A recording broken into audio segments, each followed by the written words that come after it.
Uh-huh. I just feel like I've been around the block, ripping up fantasy stock, working around the clock. Look at the view from the top. Researching rookies a lot? No, I just be listening to pods. Yeah, one in particular, I'm just a messenger. Let me just pass on the rock. Browning, Brunning, Bruning, pronouncing ain't what he's doing. What he's doing is not losing, but infusing you with new things. And there's Dennis the Bennett, yeah. The man is a menace, yeah. Building a dynasty, some of the finest things. Promise you, you won't regret it. Sly as a fox, cultured in pop. Give him his props. Here is a thought, here is a box. And you cannot compare them at all, so don't even try. Careful with the news, but when you use a take, I take up Tony Fire. I mean Dyer, because anyone else is a huge mistake. Whoa, fantasy round table, fantasy round table. Yeah. Fantasy round table, come take a look at the crown, baby. Hey, fantasy round table, fantasy round table. Woo. Fantasy round table, come take a look at the crown, baby. Go. Hello and welcome to another episode of the Fantasy Football Roundtable Podcast. Week 7 is underway, and we are going to be previewing the rest of the 12 games that will be taking place on Sunday and Monday. Dennis, Thursday Night Football, it was a real snooze fest until we got to the late third quarter, early fourth quarter, and then it really took off. What did you think of the game? You know, as they say out there on the ranch, when it got to nut cutting time, it got serious. So, you know, we've reached a new demographic now. Yeah, right. The ranchers. No, it was. You know, there were a lot of things that just both teams were just off by a touch. They just weren't quite clicking. It could have been a shootout early, but they were missing just ever so slightly. You know, Jacksonville got off to a good start with the touchdowns from ETN, and you know they moved the ball well, but they got bogged down. And Derek Carr, it seems to take him forever to get going. But you know, I feel bad for Foster Moreau. I think after he dropped that pass, he was probably more like, "Couldn't I just get cancer again?" He did look despondent. So if you missed it, the Jaguars get the 31-24 win. The Saints had a golden opportunity to tie it up as time was expiring, and Foster Moreau, I mean, it wasn't the easiest catch, I guess, but he essentially dropped the tying touchdown, and he definitely looked stricken. We'll start with the Jaguars. Christian Kirk, 6 receptions, 90 yards, a touchdown. This is now the last 5 games that he has outscored Calvin Ridley, who had a really big week 1 and has been a little quieter since. Still no Zay Jones, but Ridley, only 4 targets, only 1 reception for 5 yards. Is Christian Kirk the receiver you want in Jacksonville?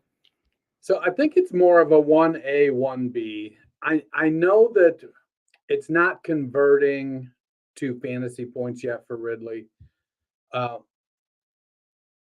Ridley's metrics are there. He's getting lots of routes run, lots of first read when he does get the ball.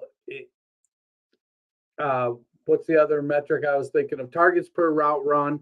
He's right there with Christian Kirk. It's just not converting yet. And you know, there is something to be said for being off for a year, being new to the team. Kirk has a year of chemistry developed with Trevor Lawrence, and they've got a lot of weapons with Ingram and Travis Etienne.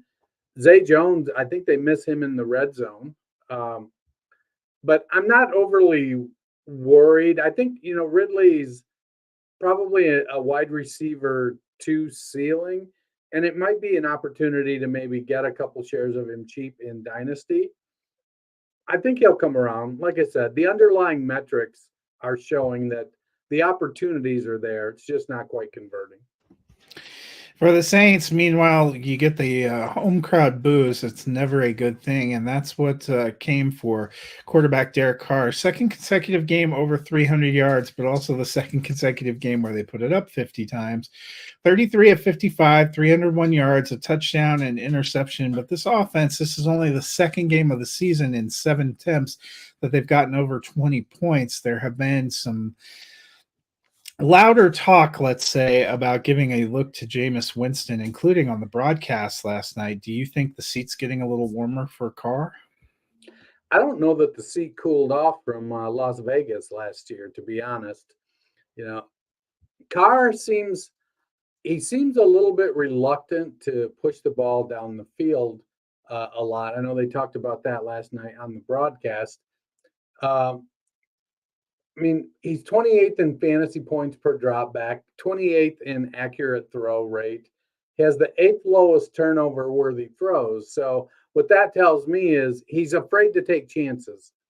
He has the third highest check down rate of quarterbacks with 100 dropbacks.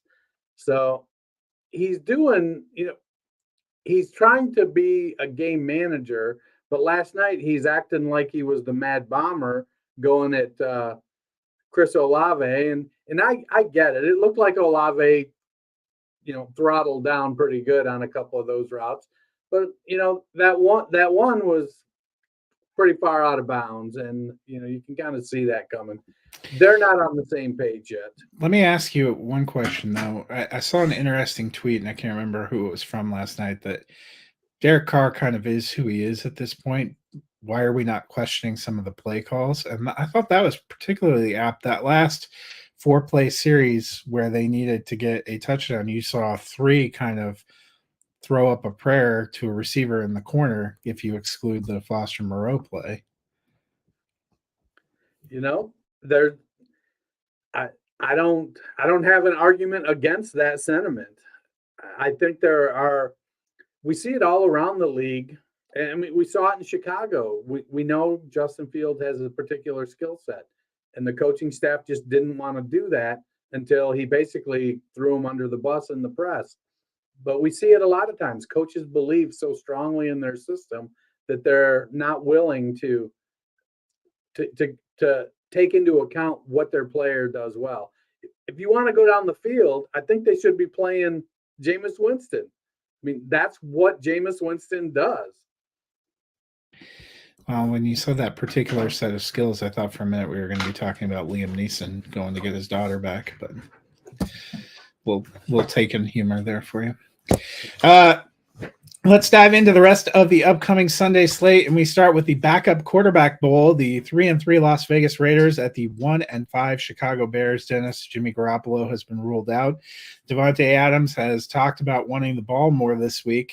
Will he get it from Brian Hoyer? Oh yeah. I'm not 100% sure though. It's going to be Hoyer.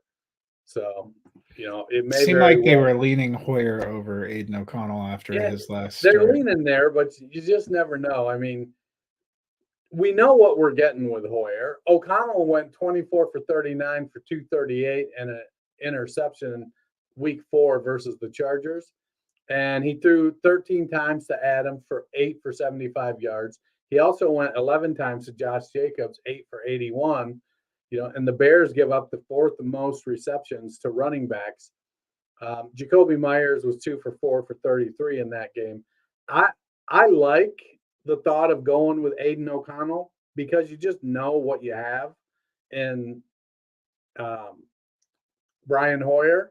But to me, it feels like Hoyer is the guy that doesn't need a bunch of practice reps during the week. That the quarterback gets injured, you put Hoyer in the game to finish it out. O'Connell seems like the guy. We know the quarterback is out, so we're going to prepare this guy to be our quarterback this week.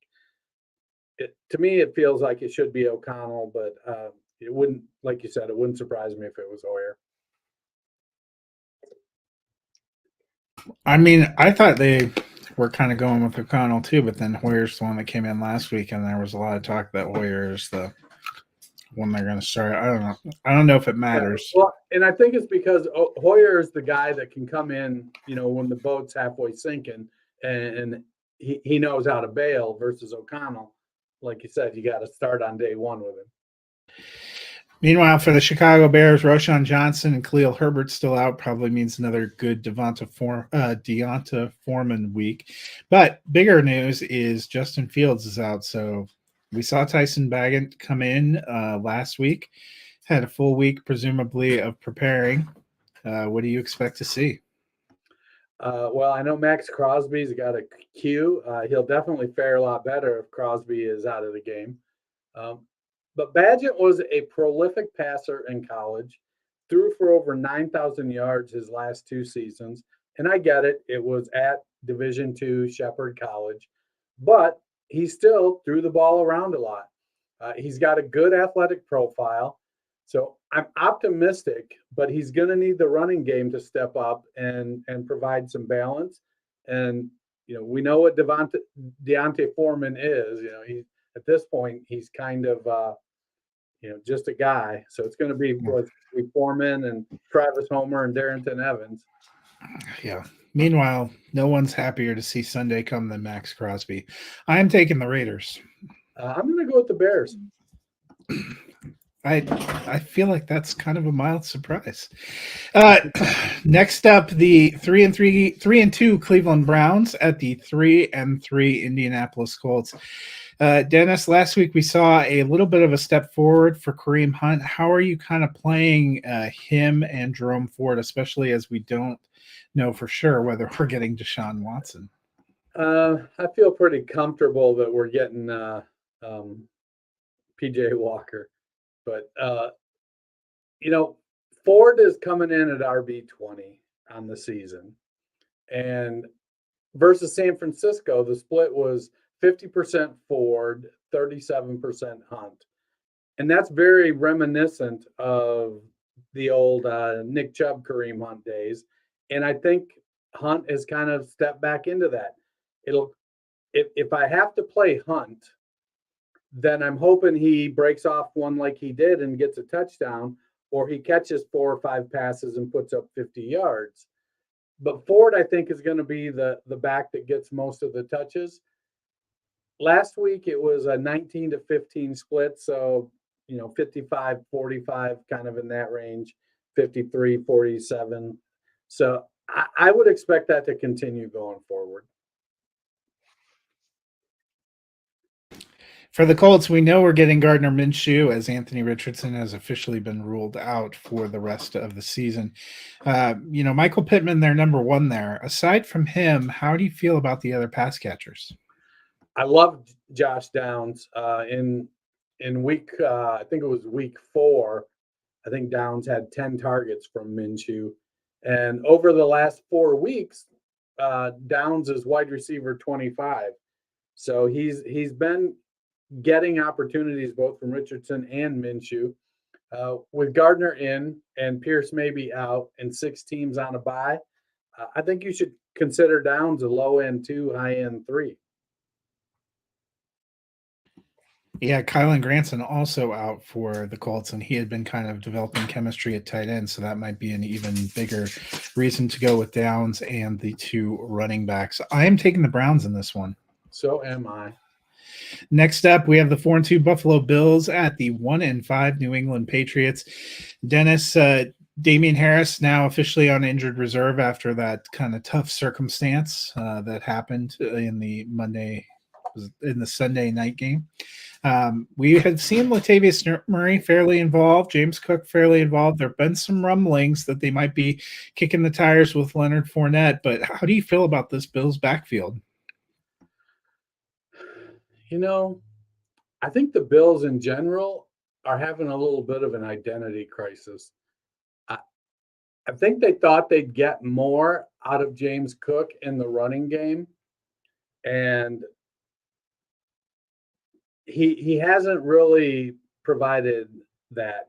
He's sitting at RB18, and he's got a pretty big edge on Latavius Murray in touches, 89-38. And I think it'll continue to be that with Murray getting high leverage goal line touches. Ty Johnson is coming up off of the practice squad. Wouldn't surprise me if they bring in somebody else. I don't know that Lenny is the guy because I think Fournette's waiting for somebody to get injured where he can be the starter and get the volume probably. And I don't think he gets that with James Cook. So, the backfield, I think you've got to play Cook and you've got to expect he's going to be an RB2. But it's one of those situations where you don't necessarily watch the game with bated breath because he's sometimes it gets his touches are few and far between, and then you just want to go ahead and check the box score at the end and count your points. Well, at least the Buffalo backfield is a more exciting topic than our next one, which is as we turn to the Patriots. Dennis, the first couple of weeks, Hunter Henry looked like he was breaking out. He's been kind of MIA since then. Kendrick Bourne seems to do okay, but are there Patriots pass catchers? You mentioned 6 teams on a bye plus injuries. Are there Patriots pass catchers you're willing to throw in? Look, that's the question of the day. I think the Patriots pass catchers. Bourne is wide receiver 33, and he's currently the wide receiver 1 in New England. Whether that holds up the rest of the season or not, I'm not sure. Devontae Parker's second in wide receiver routes run, but he's 4th in targets per route run. So they've got guys that are getting a little more attention when they're out there. Tyquan Thornton is back from IR to provide a lid lifter. Not that he's going to get a whole lot of opportunity, but he will be out there for, I would expect Thornton maybe plays 25% of the snaps and does the cardio routes, and who knows, maybe he connects. I think that this week you're starting Bourne pretty comfortably, and Parker is a guy that may squeeze into the back end of your flexes because you're just out of players. And I think Henry, we gotta get more consistent. He's been way up, way down. Gesicki's starting to dip into his touches. I think it's a mess at tight end. I'm probably trying to avoid that. Yeah, I think sadly for fantasy, almost all of New England is a mess, although Ramondre looked a little bit better last week. I unfortunately have to play Mac Jones this week. Thank you, Bipocalypse and Superflex leagues. So I'm hoping he finds at least one receiver. However, I am taking the Bills. I'm taking the Bills as well. Next up, we have a battle in the NFC East, the 3-3 Washington Commanders at the 1-5 New York Giants. Dennis, the Commanders, they've gotten their offense going a little bit, but one of the guys that people thought would take a step forward this year is Deshaun Dotson. We just haven't seen it. Wide receiver 69 on the season. He has 31 targets, has caught 17 passes for 140 yards and a touchdown. How do you feel about Dotson? He does lead the team in routes run. So he's out there playing. He's got that going for him. And so that seems to indicate that at some point he's going to get his opportunities. He's got an 8.9 yard ADOT, and I'd like to see that go up. That feels like a Curtis Samuel ADOT right now. I think, unfortunately, with Ron Rivera, has there ever been a misplaced moniker so much as Riverboat Ron? He's not a gambler. He wants to grind it out with the running game, and Brian Robinson and Chris Rodriguez, and not throw the ball to Antonio Gibson, short passes to Logan Thomas. Watson's at wide receiver 69. I think he's probably going to end up in the high wide receiver 4s, low wide receiver 3s by season end. He just has too much of a nose for the end zone for that to not pick up. And we've seen Curtis Samuel, fly high for a while and then kind of disappear. I know Ron Rivera loves him. I think ultimately Dotson will start to rise again. He'll start to put the ball in the end zone. If I'm in a dynasty, I'm not afraid to trade for him, especially if I'm getting a discount. If I'm rebuilding, I'm happy to take a shot on him. I think if you're playing redraft, it's bye weeks. You're looking for points, and you're stuck. You've got Jamar Chase on a bye and CeeDee Lamb on a bye, and I wouldn't hate it if you had to cut him to pick up somebody to play, just because you don't trust him. Yeah, on the Giants side, Daniel Jones, after missing a week, looks like he's tracking to play. The good news for him is Saquon Barkley and Darren Waller are not on the injury report. The bad news for him is offensive tackles Andrew Thomas and Matt Pert have already been ruled out. Center John Michael Schmitz is ruled out, and guard Shane Lemieux is on injured reserve, while tackle Evan Neal is questionable. Washington has a front. The Giants don't have much of a line. How do you feel about Daniel Jones trying to bounce back this week? It's going to be a challenge. On the plus side of things, the Commanders give up the third most fantasy points to quarterbacks. Now it may be because he gets 100 yards rushing because he's running for his life, but they give up the second most rush yards to quarterback, the third most touchdown passes. But those, I mean, one of the best things that could happen to them, honestly, might be that Evan Neal sits. Although he wasn't too bad last week, I'm taking the Giants. I think that they're going to find a way. I'm going to take the Commanders. A important battle in the NFC South, the 3-3 Atlanta Falcons traveling to battle the 3-2 Tampa Bay Buccaneers, first place on the line this week. Dennis, we've seen kind of an up and down season from Desmond Ridder, who is currently sitting as QB 17. How are you feeling about him this week? So Ritter's QB3 over the last 2 weeks with 37, 40, and 47 pass attempts. He's been chucking it the last couple of weeks, which happens to coincide, oddly enough, with great games by Drake London and Kyle Pitts. Who'd have thought? You throw the ball to those big guys and good stuff happens. Oh my gosh, Arthur, way to go. And he's standing there listening to all the fantasy people. It's like that Arthur meme with the clenched fists. That's what Arthur Smith is doing, knowing that he's been playing. He's probably going to run the ball 60 times this week just to show us. London's wide receiver 15 over the last 5 games, and I think that's a good range for him, and I think he sticks around there. He's the top dog in the wide receiver core. Pitts has been rising, and I know that there's been a lot of cool talk about Jonnu Smith, but Smith has been dropping a little bit, and Pitts has been rising rather quickly. I think Pitts takes over the lead as the fantasy points tight end to have in Atlanta. I think that Jonnu will still be relevant this season. I mean, Jonnu's competition is Mac Hollins and Van Jefferson and Scotty Miller. I mean, would you call that competition? We may be relevant against them. So I like that. But then again, if they're winning by throwing the ball, maybe Arthur's like, well, that's a good thing.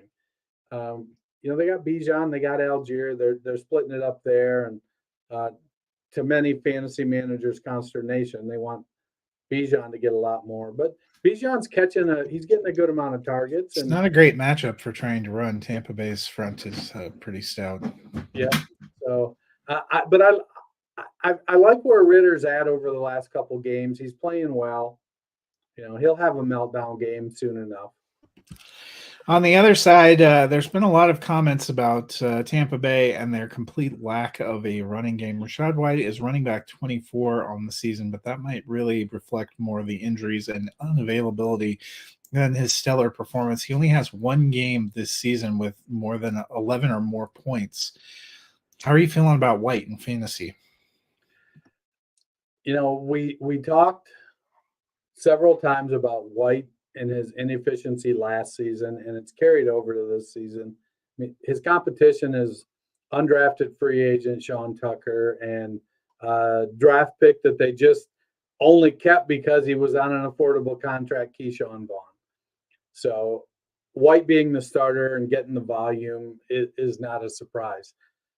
He's got a 60.7 route participation rate, so he is playing on all 3 downs. And he's running routes in passing situations. But he has the 7th lowest yards per carry of running backs with 40 carries. A lot of that comes back to the offensive line and their struggles. At RB24, you got to start him if you drafted him, especially with 6 teams on a bye. I am taking the Buccaneers. I'm going with the Falcons. One of us is going to have a really great week. Either that or we're going to really split the difference. There's no way around it. Next up, the 5-1 Detroit Lions at the 4-2 Baltimore Ravens. Dennis, David Montgomery has been ruled out. Jahmyr Gibbs coming back. How are you feeling about him? I feel great. I do think that it's worth noting that while he may get a bump in touches this week out of necessity, I don't know that it bodes well for next week and the week after with that happening. Gibbs is a dynamic back. The Ravens give up the 8th most receiving yards to running backs, and so this should set up to be a good opportunity for Gibbs. But Craig Reynolds is probably going to get most of the carries. So I could see Gibbs with 10 carries and 7 or 8 targets, and Reynolds with 15 or 16 carries. Let's see, where was it? With Montgomery was out before, Gibbs went 17 for 80, was 1 for 2 on receptions in week 3. So he's shown he can have an island game. My concern is, can Gibbs be productive and carry that load and then keep coming back week after week with that kind of workload? So far, he hasn't shown that he can be that productive several weeks in a row.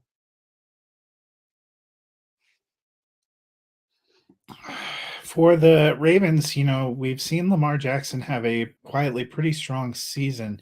He is now sitting as QB7. How are you feeling about him this week against a pretty good Detroit defense? I mean, he was going in redrafts in the QB 5, 6, 7, 8 range. So he's performing right about where he was being drafted. He is on pace for career highs in attempts, yards, and for over 900 yards rushing, and he's completing a career high 70% of his passes. He's on pace to beat his career high in attempts by 90 attempts, and to throw for 3,550 yards. So he's putting up numbers for fantasy. He's doing a good job. Now, I also freely admit that that extrapolation is on a 17-game season, not a 16-game season. And while he would beat those numbers in a 16-game season, it wouldn't be by quite that much. But that 70% is 69.9. I rounded up. Completion rate, though, is very stellar given how many of his wide receivers have been injured. You know what? I'm a believer. I'm taking the Lions. So am I. One pride, baby. Next up, an interesting afternoon game. The 3-2 Pittsburgh Steelers fresh off their bye at the 3-3 Los Angeles Rams. Dennis, it looks like Deontay Johnson is tracking to return. What do you expect from him and George Pickens? I expect Deontay Johnson is going to step right into the Pittsburgh Steelers wide receiver 1 role. He's going to get the volume that he was getting as long as he's healthy. He's that guy there. George Pickens will keep doing what he's doing, and it wouldn't surprise me if they have the same number of targets. But Pickens, we've seen it. He's not a terribly efficient receiver because a big part of his game is downfield contested catch stuff, and those just aren't high completion percentage throws. You've got to make them, especially when you have a big play threat like that. But I wouldn't be surprised a bit to see Deontay Johnson come in and go, 6 for 9 for 80 yards and a touchdown. Kyren Williams has been ruled out with the ankle injury. Ronnie Rivers went on IR. A lot of people expecting big things from Zach Evans. You mentioned Royce Freeman got activated. I think they went and got somebody else too. As a Myles Gaskin off Minnesota. My God. And they said today they were bringing Darrell Henderson up. God. How are you approaching the Rams backfield on Sunday? Like they're on a bye. I mean, that seems about right. Just about the time you get excited that Zach Evans is going to do something. It's probably Darrell Henderson shows up and gets 18 carries. No, I think that I'm not going to be surprised if Henderson is the RB1 for the Rams this week. just because he's familiar with the offense, he's going to be more familiar with it than Gaskin is. Zach Evans has not separated himself from the Rams running backs through this season. He was, in training camp, we thought, oh, well, he'll be the RB2 behind Akers. He was the RB3, maybe even 4 with Ronnie Rivers. And, as well as Kyron Williams has played, who'd have thought a 199-pound running back was going to get an injury? I think you ride him when he comes back, and they're gonna give him the volume again when Williams comes back. They're gonna try to. I think they try everybody and see if anybody gets a hot hand is what they're gonna do. I feel like Evans should be the guy that gets the start, but it really could be any one of them. I'm taking the Rams. I was going to take the Rams, but I'm going to go with the Steelers. You just want to be different than me. Next up, we have the 1-5 Arizona Cardinals at the 3-3 Seattle Seahawks. Actually, 3-2. These bye weeks, they throw me off, and apparently I also can't read. Dennis, for the Cardinals, with James Conner out, the running back has been by committee. The pass catching seems to be a real big spread from tight end down to receivers. Is there an Arizona Cardinal you're psyched to put in your lineup? Marquise Brown is the guy that you want, because his reputation is that they're going to go to him. He's their wide receiver 1. They're going to be playing from behind. Michael Wilson gets a little bit of run. Dortch and Rondale get a touch here or there. The running back situation, everybody was hot on Emari Demercado, and it was a weird situation. Ingram is kind of just a guy, but he's got good size. You're saying we can Demercado him off our list? Yeah. Well, he did play the most snaps last week. So he just didn't get the touches. So I don't know. Damian Williams out of nowhere, that one puzzled me. I would have thought that because Corey Clement has been with the Cardinals, this is his second year there, even though he spent most of it on the practice squad, I would have thought they'd have activated him over Damian Williams. Well, they went and got Tony Jones too. So, Yeah, you had a variety. Well, they released him after they saw how good Damian Williams is. Yeah. But, Ingram, he's got a decent size, a decent athletic profile, doesn't have great lateral movement. I don't know what that's going to get him, though, playing from behind. I feel like Demercado could be the guy this week. You remember how whenever Dalvin Cook would go out for more than one game, everybody be like, oh, we got to get Alexander Mattison. In the first game, he always stunk it up, but the second game, he was great. Maybe we see some of that out of Emari Demercado. I still, when I look at the athletic profile, I just keep seeing Aaron Jones, and I'm like, they've got to see that and give him some opportunity. Challenge accepted. For the Seahawks, Geno Smith was kind of a darling for the NFL last year, kind of finished as QB6, a big renaissance here. This year, QB 23, he only has one game with more than 20 points. He has 2 games with less than 10 points. How are you feeling about Geno? Man, Geno should have went out on top last year. I mean, I know they didn't win anything, but from a career standpoint, that was his best year. That's going to be his best year. He's a low-end QB2 right now. And he's not like we saw Teddy Bridgewater be a very middling QB2 and produce 3 top 25 wide receivers.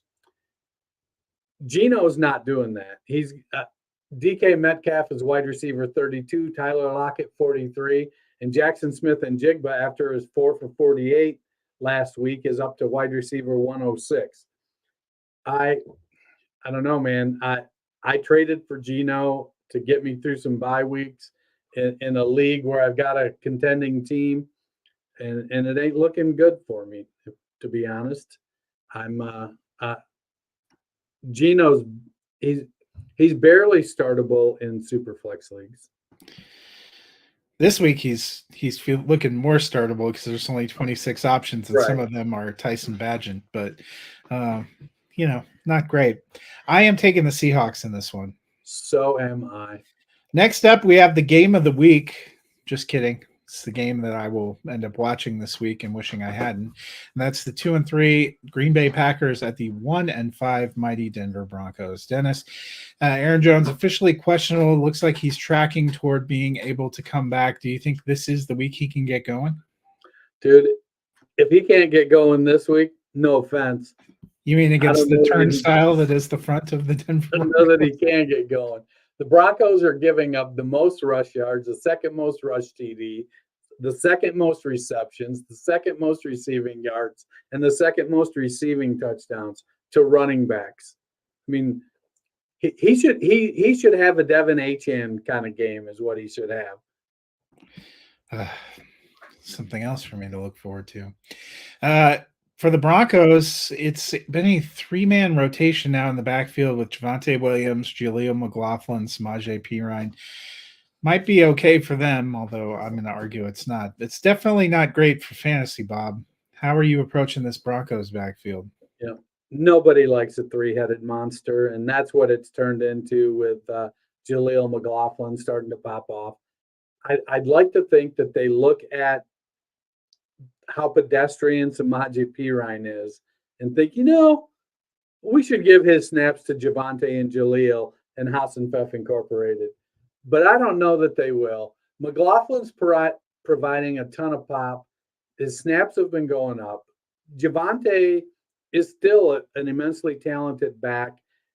And there may be something to the, needing a year of playing to get fully back from the bad knee injury.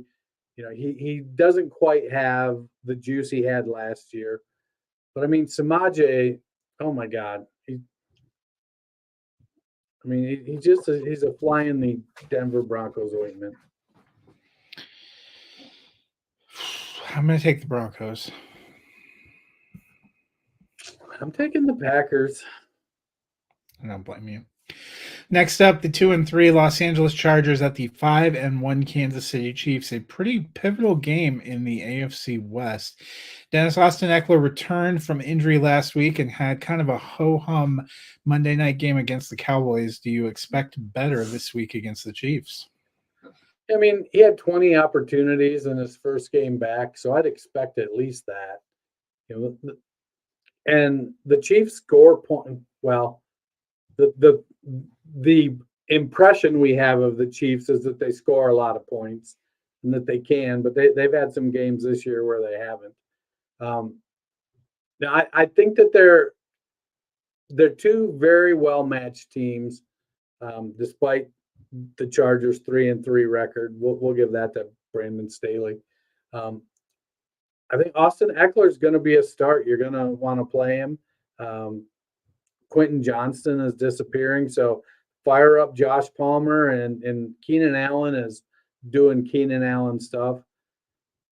It's almost that what Gerald Everett's reasonably good at tight end, but Donald Parham seems to be taking opportunities that should be Quentin Johnston's opportunities, especially in the end zone.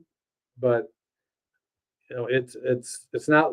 It doesn't look great for Quentin Johnston. So Austin Eckler, 20, 25 touches, fire him up. For Kansas City, we know their receiving core is a work in progress. They did reacquire Mecole Hardman. Be interesting to see how much he gets used this week. But their backfield seems like it's coming together. Dennis, Isaiah Pacheco quietly up to running back 13, averaging 14.5 points per game. And he's had a pretty stable floor. His low point total this year is 8. How are you feeling about Pacheco? I like where Pacheco's at. He's gained trust in the passing game. So he's actually been more productive in the passing game than Jerick McKinnon. McKinnon is still going to have some games where he pops off. Edwards-Helaire is the change of pace back to Isaiah Pacheco. But Pacheco, if he's getting 3 targets a game and 14 to 18 carries, I think he'll take that all day, every day. I am taking the Kansas City Chiefs in this one. I am as well. This week's Sunday Night Football is a heck of a match at the 5-1 Miami Dolphins at the 5-1 Philadelphia Eagles. Dennis, I think we're pretty confidently starting Raheem Mostert, Tua, Jalen Waddle, and Tyreek Hill. But aside from that, are there any other Dolphins that have caught your eye? Well, if Jeff Wilson is back, I'm starting Jeff Wilson because he's going to be the number 2. And we've seen him be very productive in that offense. If Jeff Wilson is not back, I'm okay starting Salvon Ahmed. We've seen him be very productive in that offense. And we know that the top 2 running backs are going to get play. Ahmed has good speed. Whoever they're running out there is their RB1 and their RB2 are worth playing as an RB1 and at worst a flex play. They just that offense scores points like nobody's business. Yeah, we may also see Chase Claypool make his Dolphins debut. It's not a player I would start, but I'm curious to see if they take 1 or 2 bomb shots to him. Why would you take bomb shots to him when you have Jalen Waddle and Tyreek Hill? Why else would you have gotten him? Because that was one of the only successful things he ever did for Pittsburgh. I mean, you have a fair point, but last week was not an incredible week for Jalen Hurts, but we have seen some quarterbacks have decent success against Miami. I mean, just a couple weeks ago, Josh Allen looked incredible. Do you think this could be a big night for Hurts at home? I think it could. Miami gives up the 9th most rushing yards to quarterbacks. And the Eagles, who are 5th in scoring, so they put up points. Miami's number 1 in scoring, almost 70 points ahead of them. It's the gap Miami has in points is just crazy. But I like Hurts. You know, the receivers for the Eagles, Devontae Smith has not been as productive as I thought he would be. The passing game in general hasn't been as productive. Dallas Goedert's been down, except his squeaky wheel game. We'll have to see if they can bring it up, and they may have to. If Miami breaks some plays and the Eagles start playing from behind, they may have to start throwing it more. I know the Eagles are going to want to eat clock and keep that offense off the field, and you do that by running DeAndre Swift and Jalen Hurts, and Kenneth Gainwell. We'll see if they're effective at it. I am taking the Eagles in this one. I'm going to take the Dolphins. Next up, Monday Night Football, we have the 5-1 San Francisco 49ers against the 2-4 Minnesota Vikings.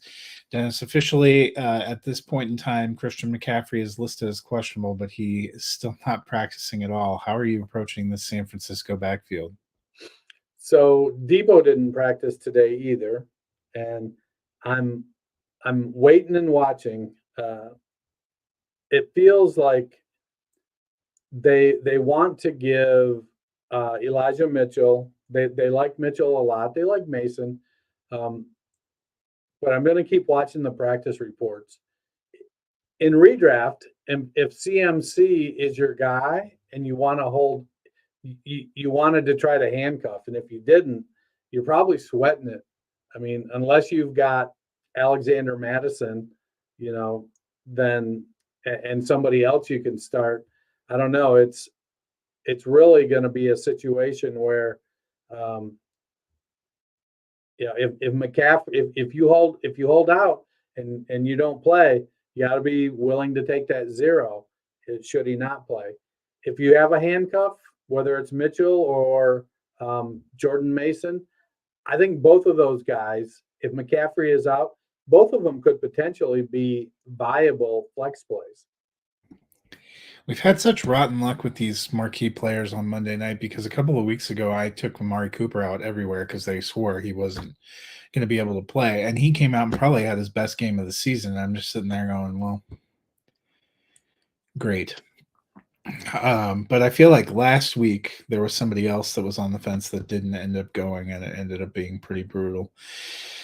For the Minnesota Vikings, Dennis, obviously not a great matchup, but with Jefferson out, how are you feeling about Jordan Addison? We didn't see the spike in targets that we expected last week, but overall, they didn't throw the ball as much in general. So KJ Osborne didn't have a big spike in targets either. This feels like a game that Kirk Cousins is going to have to throw the ball a lot, and it feels like a game that he's going to be under a ton of pressure. I could see him throwing the ball 35 or 40 times and having one of those 2 touchdown, 3 interception type of games and putting up 300 yards. So it could be a very productive passing game for both teams with him in there. It makes me nervous if I have to start Kirk Cousins because that San Francisco pass rush is so good. And I know Hawkinson is a guy that he likes to go to a lot. And Dre Greenlaw, phenomenal. And Fred Warner, phenomenal at covering tight ends. It's going to be a really, really tough matchup for the Vikings.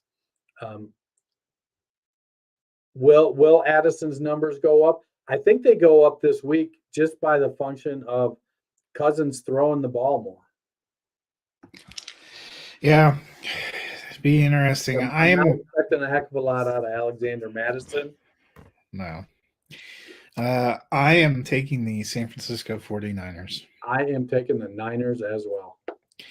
Well, that's a wrap on the Week 7 preview. Dennis, if people are trying to fill their day tomorrow, pining for those Sunday games, realizing they aren't going to get that early morning London wake-up call this week, how can they fill that time? They should get up early anyways and go for a nice brisk walk while they listen to the Fantasy Football Roundtable. Give us a download, subscribe, rate, review. All that stuff helps us out a ton. Well, that'll do it for us this week. Enjoy the rest of your Week 7. We will see you on